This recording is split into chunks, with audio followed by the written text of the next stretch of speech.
భారీ వర్షాలు, ఎగువ నుంచి వస్తున్న వరదలతో తెలుగు రాష్ట్రాల్లో జలాశయాలు నిండుకుండలా మారాయి. రిజర్వాయర్లు జలకళను సంతరించుకున్నాయి. మొన్నటి వరకు గోదావరి ఉగ్రరూపం చూపించింది. ఆ తర్వాత కృష్ణమ్మ పరవళ్లు తొక్కింది. ప్రాజెక్టులోని నీటిని కిందకు వదులుతున్నారు. లోతట్టు ప్రాంతాలు జలమయం అయ్యాయి.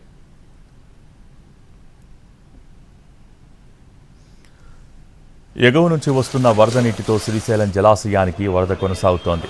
దాంతో 10 గేట్లు 12 అడుగుల మేర ఎత్తి దిగువకు నీటిని విడుదల చేస్తున్నారు. ఇన్ఫ్లో 3,98,000 క్యూసెక్కులు ఉంటే అవుట్ఫ్లో 3,75,000గా ఉంది. ప్రస్తుత నీటి మట్టం 882 అడుగులుగా ఉంది. కుడి, ఎడమ జల విద్యుత్ కేంద్రాల్లో విద్యుత్ ఉత్పత్తి కొనసాగుతోంది. నాగార్జున సాగర్ ప్రాజెక్టు 26 క్రస్ట్ గేట్లు ఎత్తి నీటిని విడుదల చేశారు. అటు ప్రకాశం బ్యారేజ్ దగ్గర 70 గేట్లు ఎత్తి నీటిని సముద్రంలోకి పంపిస్తున్నారు.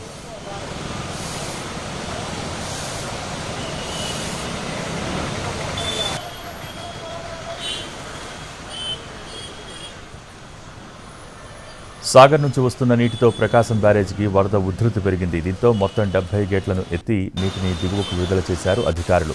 40 గేట్లను 7 అడుగులు, 30 గేట్లను 6 అడుగుల మేర ఎత్తి సముద్రంలోకి నీటిని విడుదల చేస్తున్నారు. కాలువలకు 13,768 క్యూసెక్కుల నీటిని విడుదల చేస్తున్నారు. సముద్రంలోకి 2,75,000 క్యూసెక్కుల నీటిని పంపిస్తున్నారు.